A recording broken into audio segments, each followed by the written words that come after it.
당사자 확정과 성명 모용 소송에 관한 두 번째 사례입니다. 먼저 사실관계입니다. 갑은 을에 의해 폭행을 당했고 배상을 약속했는데도 하지 않아 을을 상대로 손해배상의 청구에 소를 제기했습니다. 이에 을은 병이라고 자기 이름을 속여 갑은 병을 소장에 표시, 을이 변론을 진행 중에 있습니다. 첫 번째 문제입니다. 1심 소송 중에 모용 사실이 밝혀졌다면 갑이 피고 기재를 바로잡을 방법에 대해서 물어보고 있습니다. 우선 논점을 정리할 필요가 있는데요. 성명 모용 소송은 무단히 타인 명의로 제소해 소송을 수행하거나 타인 명의로 응소해 소송을 수행하는 것입니다. 이 경우 먼저 당사자를 확정한 후에 법원의 처리와 이를 간과한 판결에 대해서 구제수단을 검토해야 됩니다. 먼저 당사자를 확정해야 되는데요. 이에 관한 학설과 판례는 앞에 나온 사례들에서 제시가 되었으니 그것을 참고하시면 좋을 것 같습니다. 그래서 바로 사안으로 들어가 보면 사안의 경우 병을 피고로 기재하고 청구 취지, 청구 원인 등에서 병이 폭행을 했다고 기재했을 것이기 때문에 따라서 소장 기재를 합리적으로 해석하더라도 병을 피고로 한 것으로 볼 수 있습니다. 그럼 첫 번째 문제를 해결해 보면 우선 표시 정정과 당사자 변경의 의의와 구별을 할 필요가 있는데요. 표시 정정은 당사자로 해석되는 자가 잘못 또는 부정확하게 표시된 경우 당사자의 동일성이 인정되는 범위 내에서 그 표시만을 변경한 것을 말합니다. 그러나 동일성이 없는 새로운 당사자로 변경하면 이는 임의적 당사자 변경으로서 판례는 명문 규정이 없는 한 이를 불허하고 있습니다.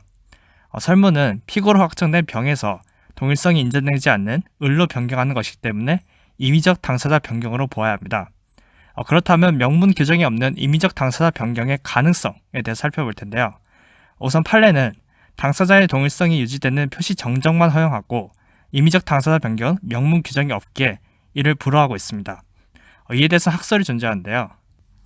다수설은 명문 규정이 없더라도 이를 불허하면 소를 취하고 다시 제소할 수밖에 없는데 이는 당사자 편의와 소송 경제에 반한다고 해서 해석상 이를 긍정하고 있습니다. 따라서 이를 종합적으로 검토해보면 법은 임의적 당사자 변경이 허용되는 경우를 매우 제한적으로 규정하고 있고 허용할 경우에도 그 요건을 엄격히 규정하고 있기 때문에 해석으로 규정이 없는 임의적 당사자 변경을 허용하는 것은 해석론의 한계를 넘어선 것이기 때문에 타당하지 않습니다. 1990년 개정법에 의해서도 필수적 공동소송인의 추가, 피고 경정을 신설하였는데요. 설문의 경우에는 그런 피고 경정 방법을 이용할 수 있는지가 문제됩니다. 그렇다면 피고 경정 가부에 대해서 한번 살펴보겠습니다. 우선 피고 경정이란 원고가 피고를 잘못 지정한 것이 분명한 경우에 피고를 경정하는 것을 의미하는데요. 제1심의 계속 중이고 변론 종결 전까지 해야 되며 교체 전을 통해서 소송물이 동일해야 되고 피고가 본안에 관해 응소한 때에는 피고 동의를 요합니다. 그렇다면 피고를 잘못 지정한 것이 분명한 경우란 어떤 의미인지 한번 살펴보겠습니다. 이에 관해서 판례가 있는데요.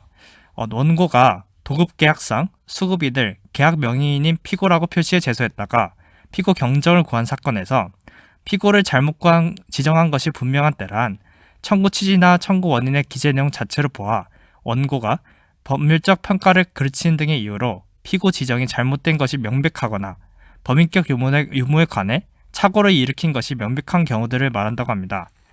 이에 대해서 다수설은 당사자 편의와 소송 경제를 이유로 실제 의무자가 누구인지 증거조사를 해봐야 될 필요가 있는데에도 즉 이제 누구인지 증거조사를 해봐야 될 판단될 수 있는 경우에도 피고 경정을 넓게 인정하고 있습니다. 따라서 이를 종합적으로 검토해보면 원고가 피고를 잘못 지정한 것이 증거조사해야 판단할 수 있는 경우라면 피고를 잘못 지정한 것이 분명한 경우라고 할 수 없기 때문에 판례가 정당하다고 볼 수 있습니다. 따라서 사안을 해결해보면 설문의 경우에는 피고 경정 요건을 갖추지 못했고 명문 규정이 없는 한 임의적 당사자 변경도 허용하지 않기 때문에 피고 기재를 바로잡을 수 없습니다. 따라서 갑은 병에 대한 소를 취하고 을에 대해서 다시 제소할 수밖에 없습니다. 다음 두 번째 문제인데요. 병을 피고로 표시한 판결이 갑, 병에게 송달되었습니다. 이때 병에 구제책으로서는 어떤 것이 있는지 살펴보겠습니다. 우선 설문에서 강압 판결 효력과 그 효력을 받는 자가 누구인지 특정해야 되는데요. 성문 모용을 강압한 판결은 위법하나 당연무효는 아닙니다. 다만 그 판결 효력을 받는 자가 누구인지는 앞서 본 당사자 확정에 의한데요. 결국 표시설에 따라 병이 당사자로 확정되므로 확정 판결 효력은 병이 받게 됩니다. 따라서 병이 이제 구제받을 수 있는 수단을 살펴보면 우선 첫 번째로 소송법적 구제 수단을 살펴볼 수 있는데요. 제3자가 피고를 참칭해 소송을 진행하여 판결이 선고되면 피고는 그 소송에서 적법히 대리되지 않는 타인에 의해 소송 절차가 진행되어 소송 관여의 기회를 얻지 못했다고 할 것이기 때문에 이는 대리권이 없는 제3자가 소송을 한 것과 아무런 차이가 없습니다. 따라서 법원이 제3자가 피고를 모용해 소송을 진행한 사실을 알지 못하고 판결했으면 피모용자는 상소 또는 재심의소를 제기해 그 판결 취소를 구할 수 있습니다. 즉 사안의 경우 병은 대리권 흥결을 준해 상소, 재심의소를 제기할 수 있는데요.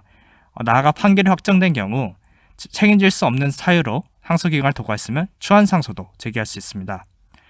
마지막으로 실체법적 구제소단을 살펴보면 성명모용 판결이 확정되어 집행까지 되었다면 그 절차권이 침해되었기 때문에 기판력을 부정해 재심의소 없이 별도로 부당이득 반환 청구를 할 수 있는지 그렇다는 견해도 있지만 절차권 침해만으로 판결을 무효라고 할 수는 없기 때문에 그를 재심으로 취소하기 전에 별도로 부당이득 반환을 청구하는 기판력에 저촉된다고 할 것입니다. 네, 이상 당사자 확정과 성명모용 소송에 관한 두 번째 사실관계였습니다.